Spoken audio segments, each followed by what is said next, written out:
Mas antes, quero saber do PVC. PVC, você não estava aqui ontem, né? Porque você deu um grande migué, mas hoje você está de volta. E a gente já falava sobre essa chegada do Crespo, essa volta, na verdade, né? Depois que ele deixou o clube em 2021. É um bom nome para comandar o São Paulo neste momento? O que ele pode fazer? Como ele pode trabalhar esse time taticamente, além do que o Zubeldia fez, para que tenha essa retomada e esse crescimento no Campeonato Brasileiro? Ele tem muita marcação individual.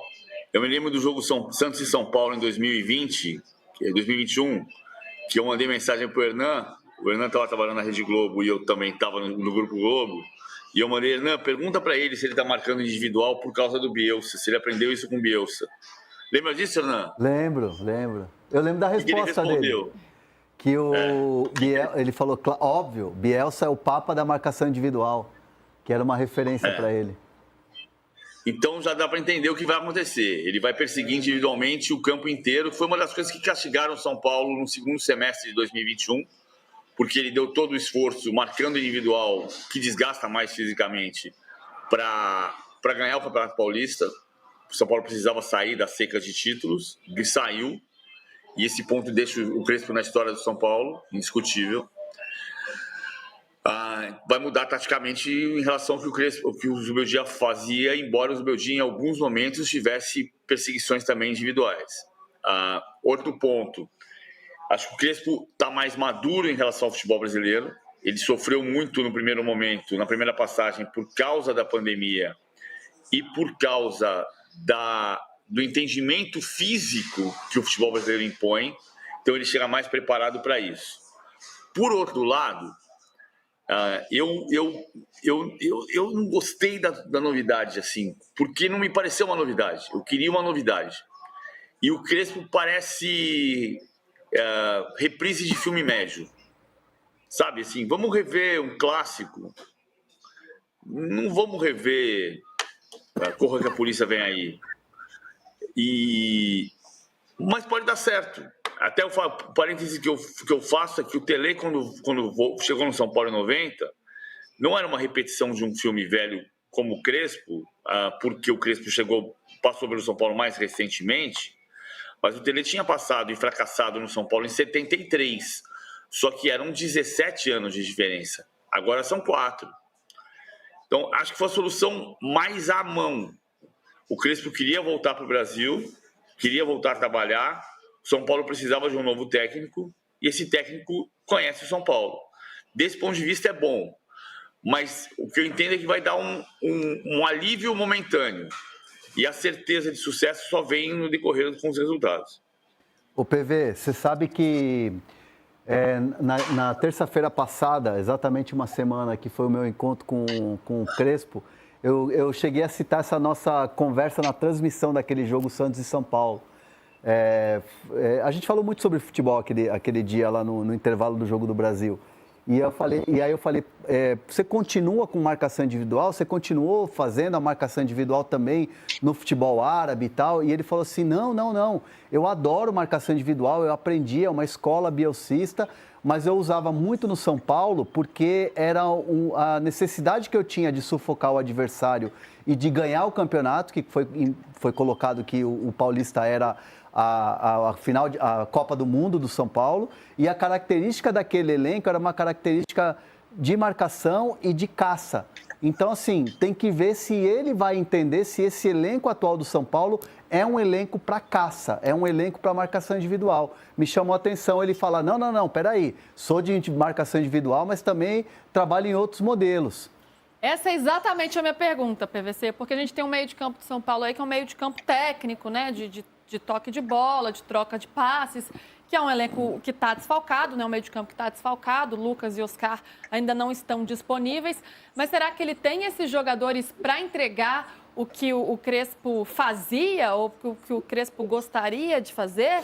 Pelo que o Hernan está contando da conversa com ele aqui, que está nos revelando, ele pode ser um pouco mais versátil, né? Ele pode mudar a forma dele jogar de acordo com o elenco. O que dá para fazer com essas peças? Bom, eu entendo, eu acho que dá para fazer as duas coisas. Ele tem repertório. Ele jogou com o Malesani no Parma, marcando zona. Ele jogou com o Bielsa há muito tempo, marcando pressão individual. tem ação individual, não o tempo inteiro, mas se você olhar Real Madrid, Barcelona, o último Real Madrid versus Barcelona, se você prestar atenção no Abel Ferreira, no Filipe Luís, você vai ver que no tiro de meta, principalmente, está todo mundo subindo para pressionar o adversário, todos os times do mundo, no Brasil inclusive, você pressiona o adversário com 3 na frente, com 2 na linha média e subindo a linha de defesa para dificultar a passagem pela primeira linha com perseguição individual. Se você olhar, em grande parte das vezes, não todas as vezes, você vai ver que é um marcando um, entendendo que cada homem tem o outro homem para marcar. Isso é uma coisa que mudou nos últimos tempos, porque para pressionar você precisa individualizar. Só que está se individualizando sem sobra. Muitas vezes você individualiza e deixa um homem sobrando atrás, para ter menos risco. E quando você quer pressionar muito, você individualiza e não tem sobra atrás. Isso é muito inovador, não, mas é muito Bielsa. Isso é muito Bielsa, o que atualiza o Crespo. O Crespo sabe disso, o Crespo sabe fazer. E o Crespo sabe que não precisa fazer em todos os momentos. Ele pode fazer em determinados momentos dos jogos, pode fazer nos tiros de meta e pode não fazer em outros momentos dos jogos. E ele tem essa cultura tática, não falta para o Crespo. Esse é um ponto importante de entender. Muito bem, a gente vai para um break rapidinho, a gente volta para falar ainda sobre possíveis saídas no São Paulo. A gente está falando sobre mercado da bola, sobre reforços. Igor Vinícius pode deixar o São Paulo, mas a gente volta para falar daqui a pouquinho. E o jogo do Fluminense está acabando por lá também, hein? Chegando aí nos acréscimos já. 0-0 Fluminense e Borussia Dortmund, a estreia do Flusão, mas a gente vai falar muito sobre essa partida na volta do intervalo. Então cola aqui com a gente no YouTube. Estamos aqui no break, tô acompanhando aqui os minutos finais, agora já tá, depois dos 90 minutos, já tá com 1 de acréscimo, 0-0, vai empatando o Fluminense com o Borussia Dortmund, então, conseguindo 1 ponto nessa estreia, o Fluminense, enfrentando, né, com coragem, como pedia o técnico Renato Gaúcho. Vamos ver as mensagens de vocês por aqui e na volta a gente fala com calma sobre essa pergunta. O Wellington Oda pergunta se o Zubeldia abriu mão da multa. Abriu. E ele, como foi ele que pediu para sair, não tem que pagar a multa rescisória. Se o São Paulo mandasse embora, era diferente. Uhum. Ele também pergunta se vem algum reforço para o Tricolor, Hernan. Não, o São Paulo está buscando reforços. Está buscando muito... Assim, o modelo de reforço do São Paulo tem sido, desde a janela passada, é estilo de Neno, né? É um jogador que, às vezes, não está sendo utilizado num clube, é um empréstimo, é um fim de contrato, é um contrato até o fim do ano com metas e aí no ano seguinte você faz um contrato maior, como fez com o Sabine, como fez com o Cédric. Então, assim, vamos ver. Mas, assim, o São Paulo está atento a reforços e a jogadores, principalmente de lado de...